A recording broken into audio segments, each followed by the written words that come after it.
Assalamualaikum warahmatullahi wabarakatuh. Sobat Sabatang, episode kali ini kita berkunjung ke daerah Kecamatan Naringgul, tepatnya di Kampung Pojok, Kadusunan Meduana, Desa Balai Gede. Ada beberapa tempat yang akan kita eksplor, kita gali. Dua diantaranya adalah Batu Rompe sama Arca. Konon katanya ada beberapa peninggalan sejarah peradaban di sini yang layak untuk kita gali, kita informasikan ke masyarakat. Pantengin terus channelnya Cirex TV. Kita menuju ke sana.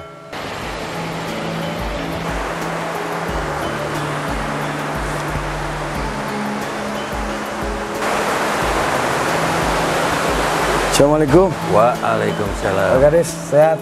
Alhamdulillah. Pak, saya dari Cianjur.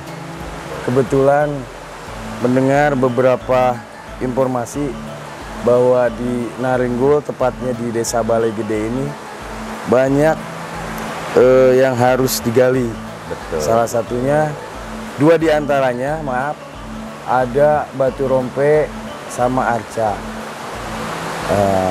Mungkin Pak Kades sama Pak Yayat bisa sedikit meluangkan waktu menemani saya untuk menceritakan mungkin ya sejarahnya gitu. Ya kan bisa Pak? Bisa. Bisa ya Pak Yayat ya? Insya Allah. Oke. Jauh jaraknya Pak? Kurang lebih itu jaraknya 5 kilo dari sini.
Bahkan ini ada cerita lagi, Pak. Eh. Nah, setelah ada kunjungannya Pak Gubernur dengan Pak Bupati, ini dari cagar budayanya kita mendapatkan bantuan di tahun ini. Mudah-mudahan terrealisasi. Amin, amin, amin. Tapi udah masuk list. Udah, planningnya kita udah masuk di 2020 kemarin. 2020 udah. Cuman kita Mudah-mudahan lagi nunggu realisasi aja gitu. Makanya ditolong bantu oleh Cianjur Express. Cianjur Express, oke. Amin, amin. Makasih Pak Kades sudah mempromosikan Cianjur Express. Luar biasa. Nah, saya sekarang mau ngobrol nih sama Pak Yayat. Karena Pak Yayat ini bisa dianggap sesepuh ya. Iya, betul. Sesepuh kampung sini. Tadi beliau juga menceritakan dari kecil ya. Sudah tahu ada situs, kita anggap situs sejarah. Walaupun belum ada penelitian yang bisa menghasilkan atau riset gitu kan. Belum ada sejauh ini. Tapi kita berbicaranya konsep lokal aja, kearifan lokal nih, versi masyarakat sekitar. Jadi apa keistimewaan dari Batu Rompe ini? Kalau orang Sunda itu kan biasa selalu ada bicara karuhun segala macamnya nih, mistis-mistisnya. Gimana Pak Yayat? Nah, kita ngobrol itu ya. Sampurasun, Karuhun, yang 9 itu tolong dijelaskan. Rampes. Ini saya di sini kalau yang berbicara masalah budaya yang tadi itu, ini salah satu sumber Rompe itu yang berdekatan dengan situs yang di bawah itu apa ini namanya itu, kita bukan jarah kalau di sini mah namanya apa tuh Pak Kades, kalau kita berangkat Refreshing atau wisata religi. bahasanya lupa lagi lah. Ya anggaplah kita silaturahmi aja lah, kita bahasa ini silaturahmi. Karena di sini intinya itu yang disumberkan yang pertama itu adalah ini masalah tatanen Pak, gitu.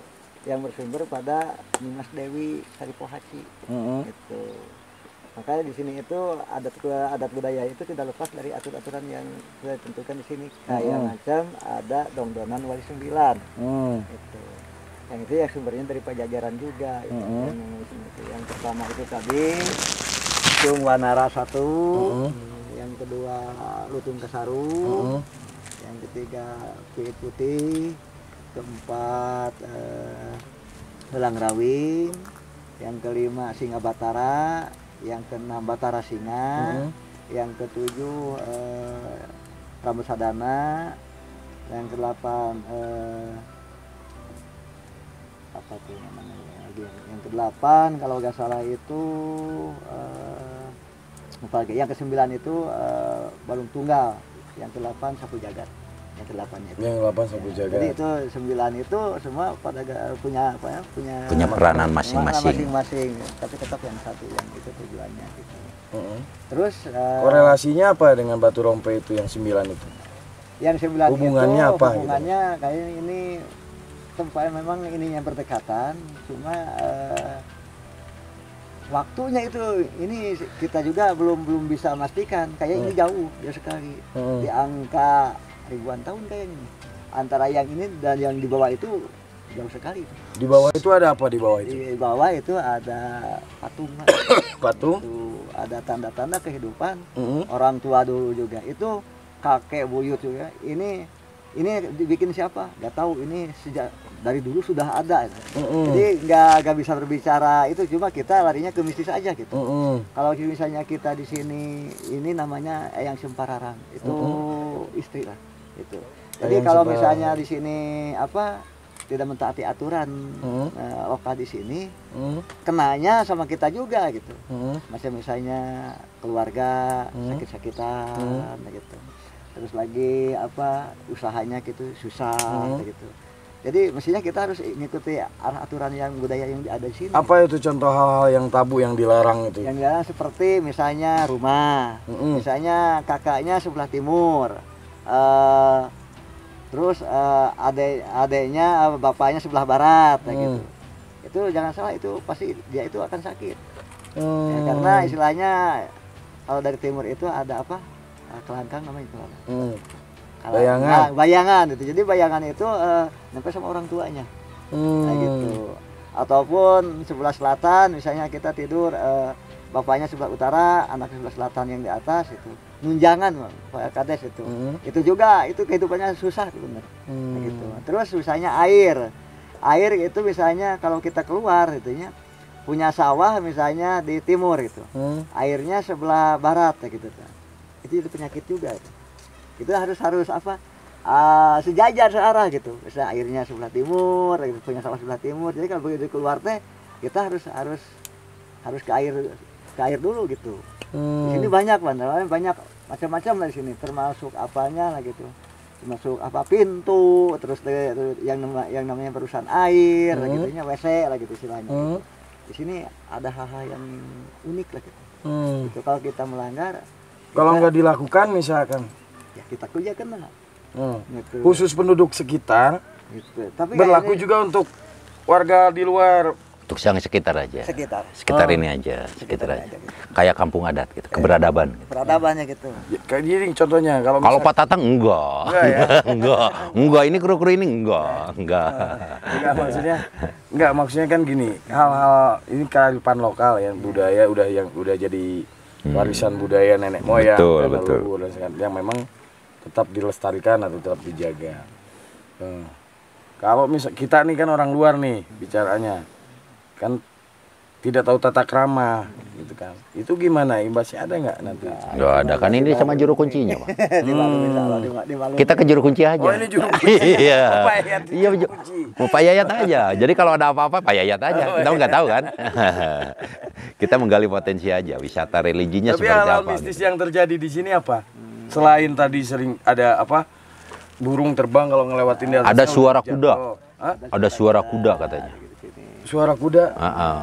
Tapi nggak tahu kudanya lagi lari, nggak tahu kudanya lagi nggak mau makan, saya nggak tahu juga. Ya. Suara kuda aja gitu. Suara kuda. Suara kuda, suara beduk kayak gitu. Jauh itu nanti suara kuda pasti ada. Maksudnya bepergian jauh gimana? Karena kan kalau dulu mah nggak ada kendaraan, ada kendaraannya kuda gitu. Jadi kayaknya seperti di sini kan adalah sebagian gitu ya yang bisa Pak Kades berjalan cepat. Gitu. Kalau dulu nganterin apa keropak pemilihan pemilu itu ya. Kita di sini kan ke Cidaun itu jauh ya, ke desa-desa Cidaun itu. Jadi orang ini 2 jam paling lambat 3 jam nyampe ke sana. Jalan kaki bawa keropak suara itu. Kotak suara. Cepat dulu mah gitu. Jadi Kita kakinya kan kuat. nggak Itu perlu mitosnya. Logika kalau sekarang begitu. Dulu kan suara kuda ini, oh ini kita berangkat. Tapi ada nggak sih yang orang-orang luar sini yang datang sekedar ke sini untuk bahasanya nyari apa ya? Banyak. Nyari sesuatu lah. Ya, gitu, banyak. Pengen ini, pengen itu kan banyak. Ada nggak? Banyak. Tergantung kita ngarakannya gitu. Kita kan takutnya tadi itu, maka kayak takutnya kita apa orang Islam gitu, kita lagi puja batu atau pegunungan gitu ya, takutnya ke situ. Maka kita arahkan karena di sini kalau seandainya ini lokasi, ini ada tanda kehidupan di bawah orang tua dulu. Bukan kita ngejar batunya, tapi ngejar orang tuanya dulu. Napak tilasnya Pak. Gitu. Karena di sini gitu ya, kalau apa kalau kita meditasi minta berdoa sama Tuhan gitu. Ini konsepnya lebih pas Mas. Lebih cepat gitu. Daripada kita di rumah kan mumet banyak masalah gitu. Kalau di tempat-tempat gini kita lebih fokus ya. Ya mungkin lebih husu ya Lebih khusyuk, bahasanya betul. gitu Iya, ya. lebih fokus, lebih khusyuk. Jadi jangan sampai masyarakat itu di luar sana itu menganalogikan bahwa batu ini tempat sesembahan, ya tetap sembahyang mah kita mah kepada Iya, Tuhan makanya kan. kepada Tuhan Gitu. Jadi jangan sampai di luar gitu konsep di situ. gitu ketuhanan itu ya. Itu Pak yang saya tahu di sini masalah daerah-daerah yang ada di sini yang Tapi ada nggak pejabat misalkan yang pernah datang ke sini? Ada juga. Ada ya, Ada. yang jadi itu. Ada. Ada ya. Tapi kita kalau kita dari pemerintah lebih ke arah wisata religinya, bukan ke penyembahannya, itu nggak boleh. Karena kita menjaga adat kebiasaan orang-orang di sini. Itu aja. Jadi begini, soal pejabat ini Pak Kades sama aja. Kita dulu kan ini markas tentara. Kalau dikatakan orang-orang tua dulu ini namanya sawala. Jadi sawala itu tempat pertemuan untuk membicarakan hal ihwal strategi ini di sini. Jadi yang 9 itu konon katanya gitu, seperti itu. Jadi perkumpulannya di sini. Kalau iya ini di Batu Rompe sini. Batu Rompe ini? Di Batu Rompe ini. Karena yang di bawah, kalau mungkin Pak Tatang itu Saya juga antara iya dan tidak ya. Tapi saya udah menyaksikan sendiri dengan kepala mata saya sendiri. Hujannya besar, tapi kita nggak kena hujan juga. Yang di bawah tuh. Bahkan ada nyamuk gitu kan. Dari rumah kita bawa tenda, takut nyamuk, bawa obat nyamuk kan nggak kena satupun. Tapi kita tidak pakai obat nyamuk. Nanti aja lihat sama Pak Tatang sendiri. Di mana di? Yang di bawah ini. Arca itu? Yang Arca kan ini berdekatan. Dari sini ke situ kan kurang lebih 100 meter lah. Berarti 100 meter. kita sekarang ke Arca aja. Iya, boleh. Pengen lihat ya. Sambil ngopi nih. Ya, benar. Kebetulan nih ada Produk UMKM Desa Balai Gede ini apa dari itu namanya? BUMDes. Ya, BUMDes Desa Balai. Kopi Balai. Kopi Balai, Produknya Bringka. Badan Usaha Milik Desa Karya Betul. Binangkit. Mana kopinya? Yang hasilnya mana? Teman-teman. Coba. Datang nih. Luar biasa nih. Ada kita punya kopi. Luar biasa, mantap. Mantap. Edisi spesial. Mantap. Langsung diseduhin kopi. Pak Kades. Oh ini Pak Yayat dulu. Pak Yayat ini. Minum dulu ya. Diambil nggak itu gambarnya? Pahit, mantap ini. Nggak pakai gula ini, khusus. Ya. Mantap ini. Sahabat, demikian obrolan kita di Batu Rompe. Sekarang kita menuju ke Arca yang tadi diceritakan sama Pak Kades, Pak Yayat. Ada hal-hal yang Mistis. mistis lagi yang bisa kita Gali. gali. Tetap pantengin channelnya Cirex TV.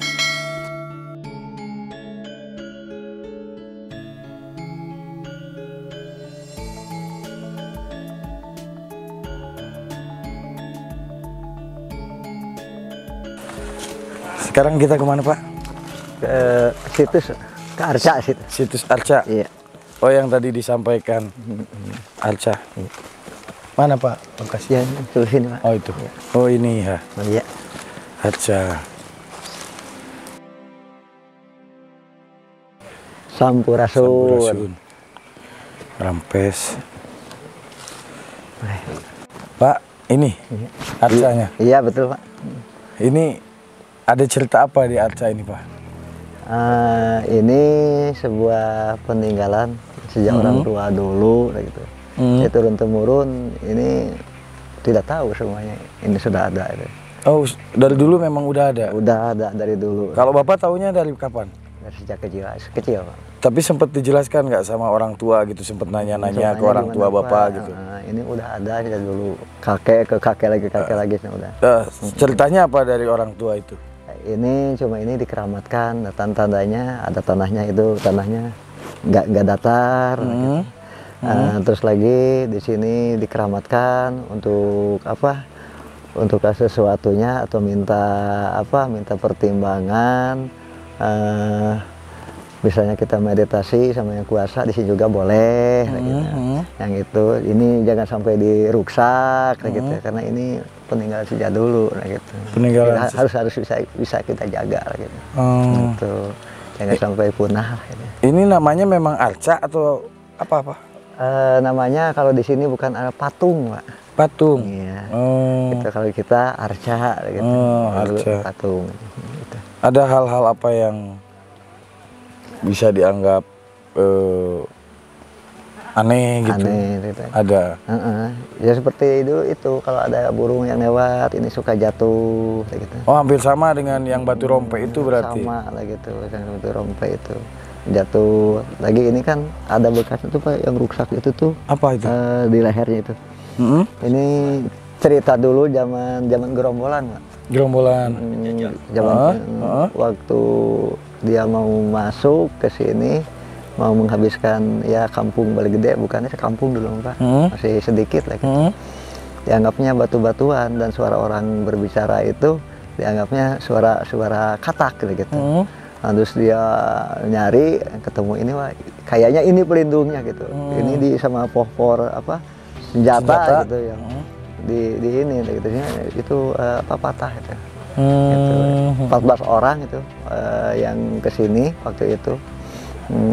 Dia nyebrang kali semuanya meninggal gitu. Itu Belanda atau tentara Belanda atau gimana? Enggak, zaman waktu ini gerombolan. Oh gerombolan. Iya. Gerombolan apa? DI, TI atau? Waktu itu. Oh, tahun berapa itu? kurang lebih tahun DITI itu 45 perang kemerdekaan itu. Perang kemerdekaan ya. 49 RIS. Yes. Republik Indonesia Serikat itu. Iya, apa itu? Sampai berakhir itu tahun 65 Hmm. Orde Baru itu. Jadi mitosnya sangat luar biasa. Gimana Jadi Pak Gas? kalau ada penjajah ke sini, seakan-akan kampung ini kayak arca atau kayak batu gitu, nggak kelihatan, padahal sebetulnya sih rumah. Yang akhirnya para gerilyawan dari DITI itu memukul ini. Setelah dipukul, ternyata yang 14 itu meninggal. Ceritanya seperti itu. Oh, yang mukulnya itu satu Ah. jadi yang mukul itu sama teman-temannya ya.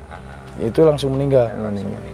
Oh, gitu. Itu mitos dari nenek moyang. Terus kalau ada yang burung lewat, kan ada persamaan juga kayak kawah putih ya. Kalau kawah putih kita masuk logika lewat karena di bawahnya mungkin ada kandungan kimia. Belerang Ada gitu. belerang. Tapi kalau di sini apa? Gitu. Kita juga belum paham nih, kenapa burung lewat kok bisa jatuh? Gitu. Tapi bisa-bisa aja sih. Itu sementara untuk cerita.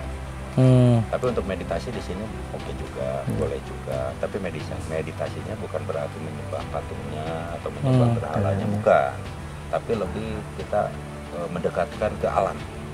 Karena orang-orang sini mitosnya hablum minallah wa hablum minannas wa hablum minal alam, suka ditinggal gitu.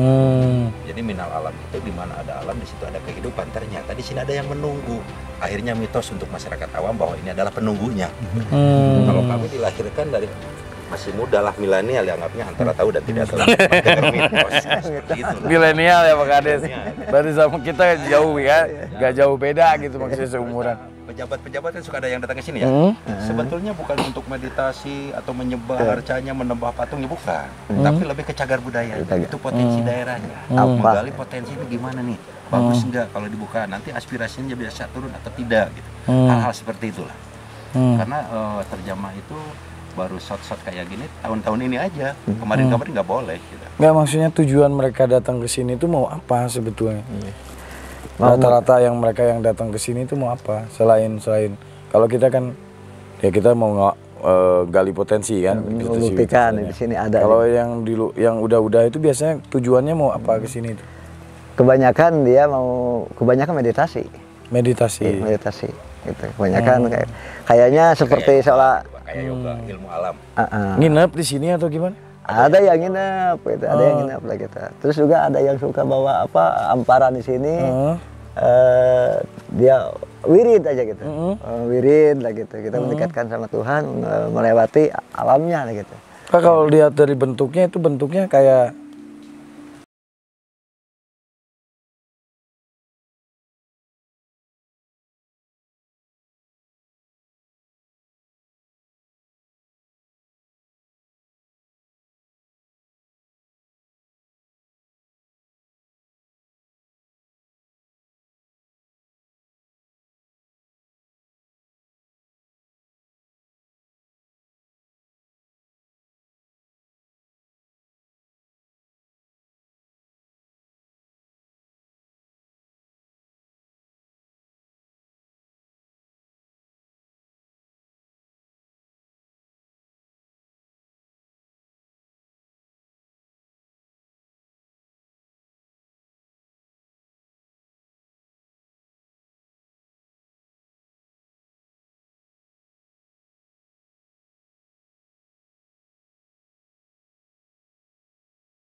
rukun Islamnya 5, tepatnya ke situ rukun Islamnya 5, dan kita ini istilahnya batu pamangkon Pak itu.